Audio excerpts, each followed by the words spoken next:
Este es el diagrama del circuito completo. Para los que vieron la primera, segunda y tercera parte de este tutorial, seguramente ya tienen una buena idea de qué es lo que hace y cómo funcionan las partes primera, segunda y tercera de este circuito.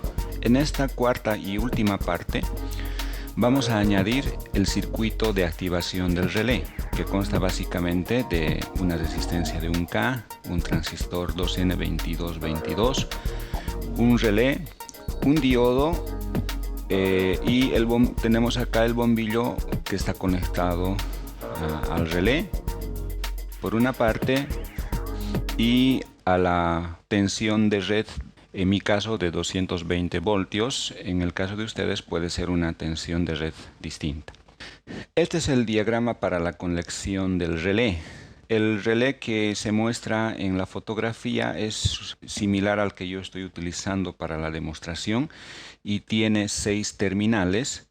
En el caso de ustedes podría ser un relé diferente con más o menos cantidad de terminales, pero en todo caso este es un relé con una configuración bastante común. Y en el caso específico de este relé con 6 terminales, estas 2 terminales a las cuales van conectados los cables color naranja son las terminales que corresponden a la bobina de activación del relé, las cuales deben conectarse en paralelo con el diodo que ustedes ya vieron en el circuito completo.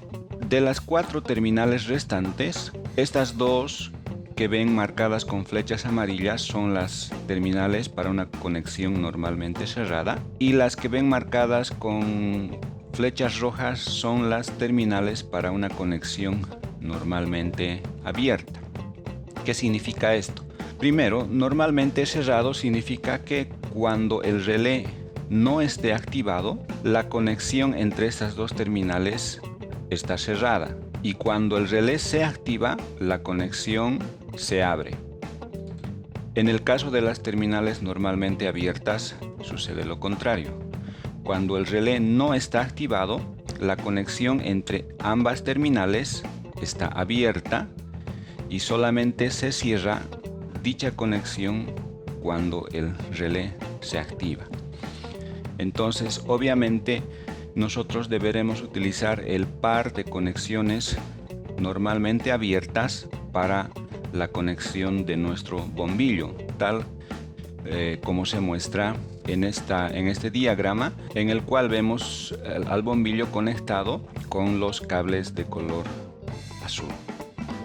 No está de más recalcar también de que ustedes deben tener mucha precaución al manipular voltajes de red, como por ejemplo 220 voltios o 120 voltios, etcétera, cualquiera que sea el caso, dependiendo de su país. Esto puede ser muy peligroso. Sí, háganlo siempre bajo la supervisión de una persona entendida en la materia. Este es el diagrama para la conexión de los componentes en el breadboard.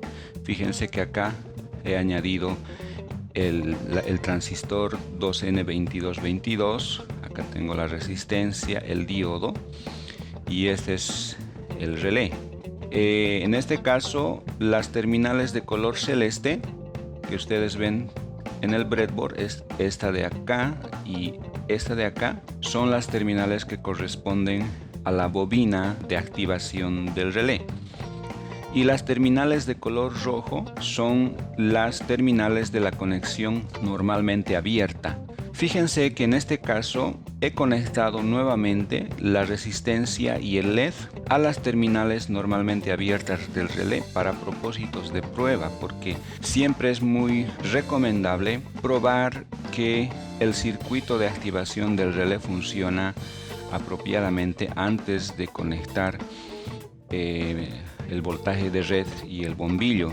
¿Sí? En este caso entonces, a través de este cable rojo estamos introduciendo, si se quiere, 5 voltios por la primera terminal normalmente abierta del relé, y cuando el relé se active, esos 5 voltios serán aplicados a la resistencia y al LED, el cual está conectado a tierra, el relé, La segunda terminal del LED está conectada a tierra.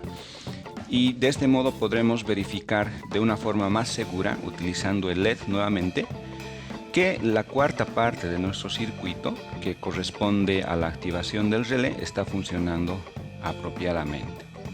Una vez que ustedes comprueben que el circuito funciona apropiadamente, entonces pueden intentar con más seguridad conectar los componentes del voltaje de red. Una recomendación muy importante es que ustedes no intenten conectar voltajes de red acá en el breadboard. Para poder conectar el voltaje de red y el bombillo al relé, ustedes lo que deben hacer es sacar el relé del breadboard, soldar cables a estas terminales y hacer la conexión del bombillo y del voltaje de red fuera del breadboard. Es muchísimo más seguro de esa manera. Entonces, una vez que ustedes comprueban que el LED se prende y se apaga como debe ser, ustedes pueden proceder a quitar el LED y la resistencia y hacer la conexión que se muestra en este diagrama, que básicamente es la misma que la que se muestra en el circuito completo. Este es el circuito completo armado en el breadboard para la prueba con el LED. Fíjense que acá tengo el relé, tengo también la resistencia, el transistor y el diodo.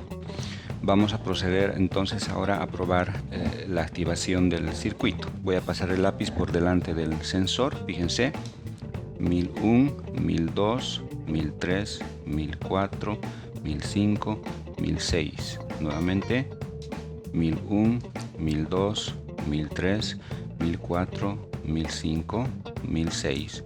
Para los que nunca han usado un relé electromecánico como este, es muy fácil darse cuenta cuando un relé está funcionando porque hace un pequeño ruido al activarse y desactivarse. Cuando se activa hace un tic y cuando se desactiva hace también nuevamente un sonido similar. Voy a tratar de acercar un poco más el micrófono para que ustedes escuchen el sonido de activación y de desactivación del relé. Veamos.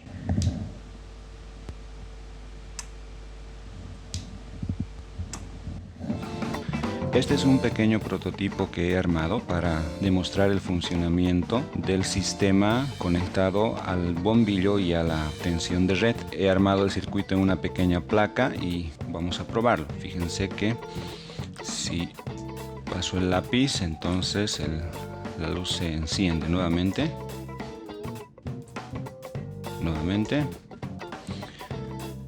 En este caso yo he incluido el potenciómetro en el circuito. Fíjense, acá tengo el potenciómetro con el cual puedo regular el tiempo que la luz permanece prendida. En este caso estoy con un tiempo muy corto. Vamos a aumentar un poco el tiempo de duración. Vamos a probar 1001, 1002, 1003, 1004, 1005, 1006. Una vez más, 1001, 1002, 1003, 1004, 1005, 1006. Vamos a aumentar un poco más. Y vamos a probar nuevamente.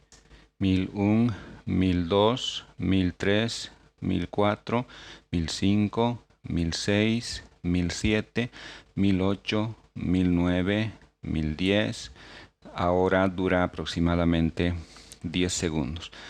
Fíjense que en este caso ya no es práctico utilizar la batería de 9 voltios para alimentar el circuito, y la solución más simple consiste en utilizar un adaptador de voltaje de aquellos que proporcionan una salida de, digamos, 9 voltios o 12 voltios. En mi caso yo simplemente, ustedes no pueden ver, pero lo que yo estoy utilizando acá para alimentar el circuito, fíjense el cable negro de acá, corresponde a un cargador de teléfono en desuso, y ustedes pueden hacer lo mismo, pero deben cerciorarse de que el cargador de teléfono proporcione al menos 7 voltios o más para que el regulador de voltaje incluido en el circuito pueda funcionar y regular el voltaje bajándolo y manteniéndolo en 5 voltios, ¿sí? Entonces esa es la solución más práctica si desean instalar el circuito para un funcionamiento permanente.